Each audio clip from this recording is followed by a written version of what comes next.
बायनोमियली expansion. Binomial expansion को अच्छे से सीख लिया है और मैंने आपको बता भी दिया है कि किस तरीके से आप एक्सपेंड करोगे। तो मैं यहाँ पे इन जनरल बायनोमियल एक्सपेंशन लिख रहा हूँ। यहाँ पे पावर कुछ भी हो सकती है। Let's say this is n, दो टर्म होंगे यहाँ पे, एक फर्स्ट टर्म और सेकंड टर्म। अब इसको मान के चलो आपको एक्सपेंड करना है, तो कैसे करोगे आप स्टार्टिंग? n c 0, सेकेंड वाले टर्म की पावर 0, फर्स्ट वाले टर्म की power n minus 0 plus n c 1, second वाले टर्म की पावर 1, फर्स्ट वाले टर्म की power n minus 1 plus n c 2 by 2 x raise to power n minus 2 plus n c 3, second वाले term की power 3, ऐसे ही चलता जाएगा। और लास्ट में कहाँ तक जाने वाला है ये? n c n, 0 से स्टार्ट करना है आपको, n तक ही पहुँचना है। सेकेंड वाले टर्म की power n c n, second वाले टर्म की power n x raise to power 0। तो ये टोटल इसके एक्सपेंशन में आएंगे n प्लस 1 टर्म्स, है ना। n प्लस 1 टर्म्स आ चुके हैं। अब इसका कोई भी जनरल टर्म आपको बताना है, इन जनरल tr प्लस 1, है ना। तो वो क्या होगा? ncr, इससे एक कम ncr, सेकेंड वाले टर्म की पावर r, फर्स्ट वाले टर्म की पावर n माइनस r। चलो इसको और अच्छे तरीके से लिख लेते हैं ऐसे। सेकेंड वाला जो भी टर्म है उसकी पावर r है, फर्स्ट वाले टर्म की पावर n माइनस r।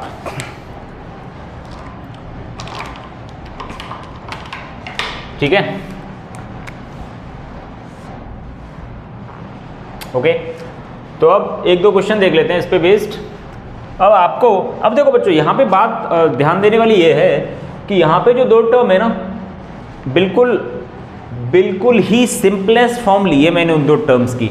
अब ये टर्म्स आपको अलग अलग तरीके से काफ़ी कॉम्प्लिकेटेड फॉर्म में भी देखने को मिल सकता है। यहाँ पे cube root, square root of something, plus minus, जैसे भी करके, है ना। तो उससे डरना नहीं है, ये चीज़ ध्यान रखनी है और थोड़ा सिंप्लीफाई ज़रूर करना है। जैसे हम लोग यहाँ पे क्वेश्चन लेते हैं भाई, x minus 2 upon X square raise to power 5, है ना। तो इसका फर्स्ट टर्म x है और second term 2 upon X square नहीं, माइनस 2 अपॉन एक्स स्क्वायर, है ना। इसको चलो मैं ऐसे भी लिख लेता हूँ तो आपको क्लियर समझ में आएगा। Minus 2 upon X square. अब इसको आप एक्सपेंड करोगे तो टोटल नंबर ऑफ टर्म्स तो आने वाले हैं 6। पूरा एक्सपेंड भी करके दिखा दूंगा मैं, बट उससे पहले मैं आपसे अगर कहूँ कि इसका थर्ड टर्म आपको बताना है, इसका थर्ड टर्म इसके एक्सपेंशन में, तो क्या रूल आपको बताया गया है? n का मतलब 5 है यहाँ पे, 5c2, इससे एक कम, 3 से एक कम 2, 5c2, सेकेंड वाले टर्म की पावर 2। अब यहाँ पे सेकेंड वाला टर्म है हमारा माइनस 2 अपॉन एक्स स्क्वायर, और फर्स्ट वाले टर्म की power, and what is your first term? x, इसकी पावर 3, 5 माइनस 2, है ना। अब इसके बाद देखो यहाँ पे एक x की पावर 3 यहाँ पर है और नीचे भी एक्स स्क्वायर का पावर 2। तो आप चाहोगे कि जितने भी सेम बेस हैं एक साथ आ जाएं, तो थोड़ा सा सिंप्लीफाई आपको करना है चीज़ों को। What is 5c2? ये एक्सपेंड करना आप लोग जानते हो, 5 factorial upon 2 factorial, 5 minus 2 factorial, that is 3 factorial. ये तो ये हो गया। अब ये जो दो पावर है ये -2 के ऊपर भी लगी है और एक्स स्क्वायर के, तो अलग अलग दे दो पावर को भाई। -2 का स्क्वायर अपॉन एक्स स्क्वायर का भी स्क्वायर, है ना। ऊपर वाले को ऊपर दे दिया, नीचे वाले को नीचे, और x की पावर 3, x की पावर 3 तो वो था ही। अब 5 फैक्टोरियल को आप ऐसे लिख सकते हो, -2 का स्क्वायर कितना होता है? -2 इंटू 2 4, चलो इसको तो 4 लिख सकते हो आप। 5 फैक्टोरियल को आप कर सकते हो 5 into 4 into 3 factorial upon 2 into 4, ये कितना हो गया? 4। अब देखो बच्चों, x की पावर 3 है ऊपर और नीचे है x की पावर 4, तो ओवरऑल अगर x की पावर देखी जाए तो ऊपर कितनी बची? -1, क्योंकि ऊपर है 3 और नीचे है 4, सेम बेस जब डिवाइड हो रहा होता है तो पावर सब्ट्रैक्ट करते हो, ये जानते हैं हम लोग। और यहाँ पे था 3 फैक्टोरियल तो था ही ये वाला, 3 फैक्टोरियल 3 फैक्टोरियल खत्म, 2 से ये।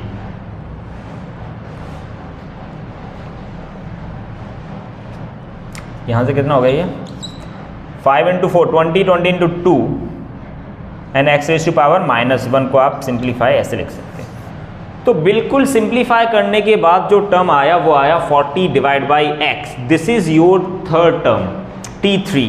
इस तरीके से आप बाकी टर्म भी निकाल सकते हो। आप चाहो तो इसके 6 के 6 टर्म यहाँ पे लिख सकते हो।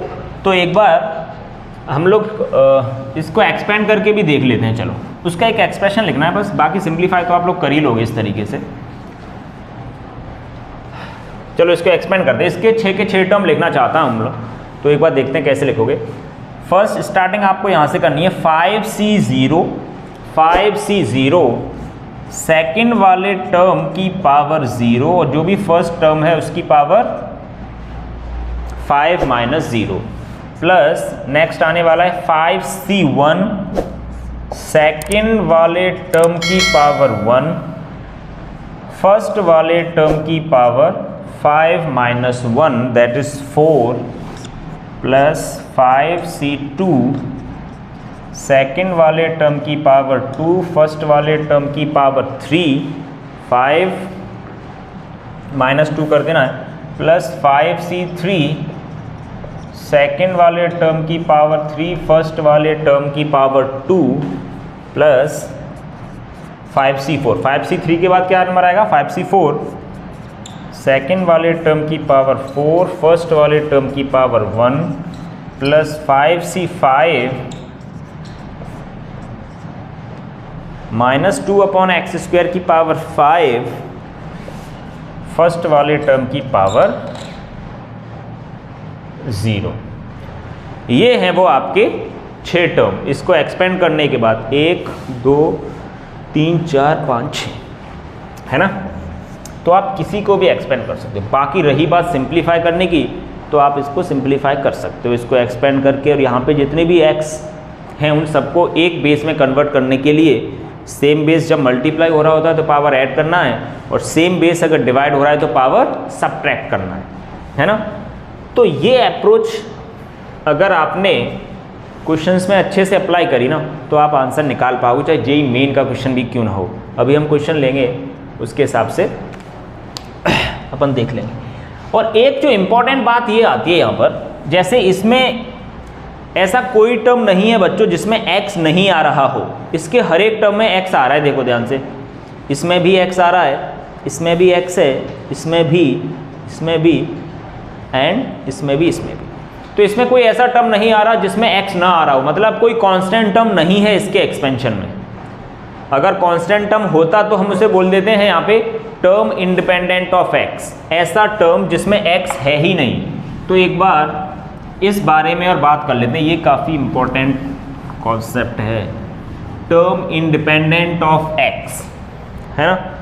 किसी के भी एक्सपेंशन में, इन जनरल हम लोग बात कर रहे हैं, किसी के एक्सपेंशन में टर्म इंडिपेंडेंट ऑफ x का मतलब क्या होता है, टर्म इंडिपेंडेंट ऑफ x, या मैं कहूं कांस्टेंट टर्म, ऐसा टर्म जिसमें x है ही नहीं। अब आपको कैसे पता चलेगा कि भाई वो उसमें x आ रहा है कि नहीं आ रहा, तो इसके लिए आपकी हेल्प करेगा ये जनरल टर्म जो हमने यहाँ पे लिखा है ना, दिस इज जनरल टर्म।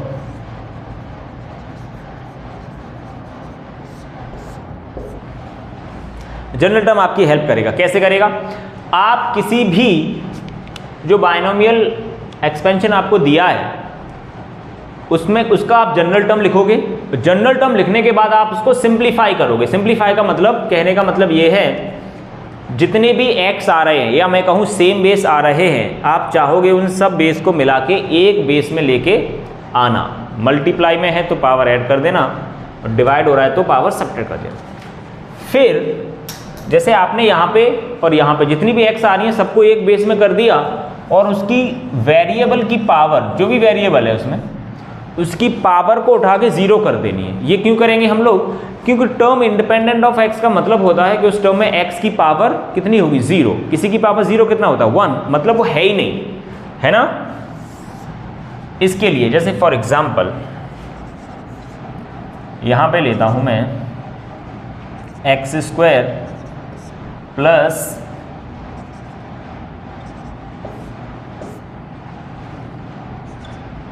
चलो इसको ले लेते हैं एक बार।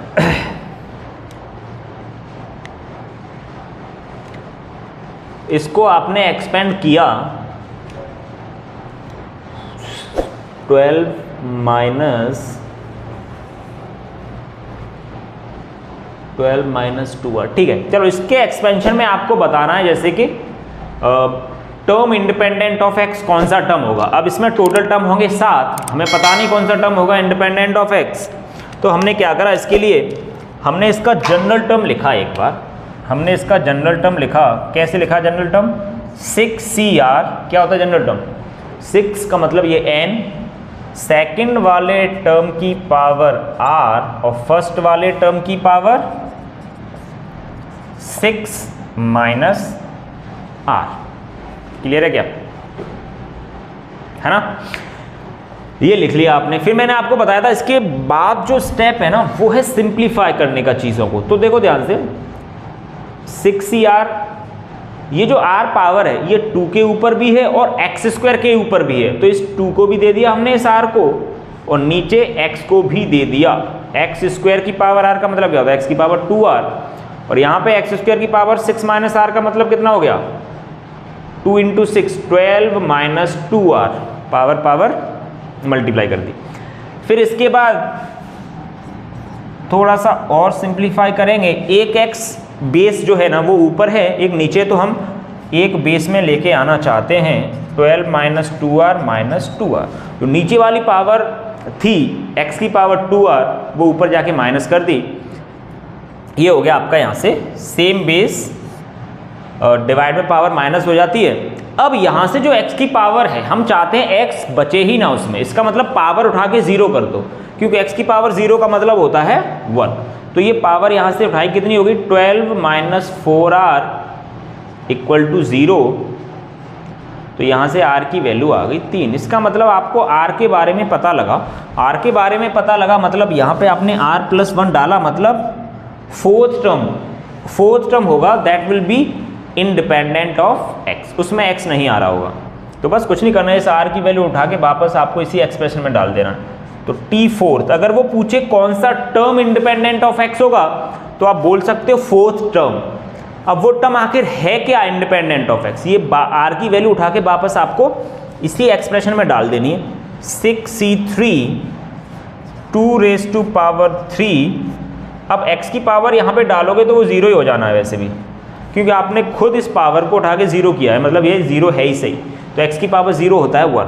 तो ये है वो टर्म इंडिपेंडेंट ऑफ x जिसमें x आ ही नहीं रहा, और आप चाहो तो इसे सिंप्लीफाई करके और लिख सकते हो। What is 2⁻3?